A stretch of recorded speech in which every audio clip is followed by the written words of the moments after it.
నా పేరు కోవిల్కారి శివరాం బాబాజీ. నేను ముందు మంగళగిరిలో ఉంటున్నానండి. నేను ఆదికటిక సంఘం 2 సార్లు రాష్ట్ర అధ్యక్షుడిగా, మా కులదేవత అయిన గుత్తిలో ఉన్న సునామ దక్షిణ టెంపుల్ చైర్మన్ చేశారు. ఇప్పుడు వైకే ఛానల్ మమ్మల్ని కలవడం జరిగింది. మాకు కలిసినప్పుడు చాలా ధన్యవాదాలు చెప్తున్నాను. మా కులం వచ్చి ఆదికటిక సంఘం. మా వ్యాపారం వచ్చి మాంసం వ్యాపారం చేసేవాళ్ళం అండి. మేము గత 60 సంవత్సరాల నుంచి మేము ఈ వ్యాపారంలో ఉంటాం. నేను రాష్ట్ర ఆర్గనైజింగ్ సెక్రటరీగా కూడా పనిచేస్తున్నాను. ఇదండి మా ఇది.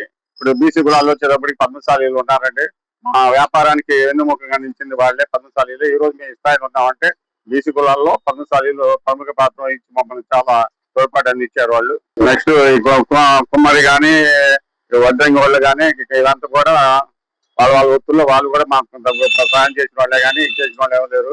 మహాత్మా జ్యోతిరావు పూలే గారు 1827లో మహారాష్ట్రలోని పూణే దగ్గర కుగ్రామంలో జన్మించారండి.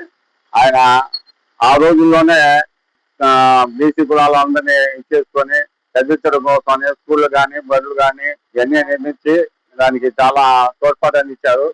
ఆయనకి ఎప్పుడు ఈ రోజు మనం ఈ రకంగా ఉండడానికి కారణం కూడా జ్యోతిరావు పూలే, తర్వాత అంబేద్కర్ గారి రాజ్యాంగం ప్రకారం మనం ఈ రోజు మనం ఇట్లా నిలవడానికి కూడా కారణం వాళ్ళేనండి. అప్పుడప్పుడు కాదు, ఎల్లప్పుడూ బీసీల కోసం మీ వైకే టీవీ.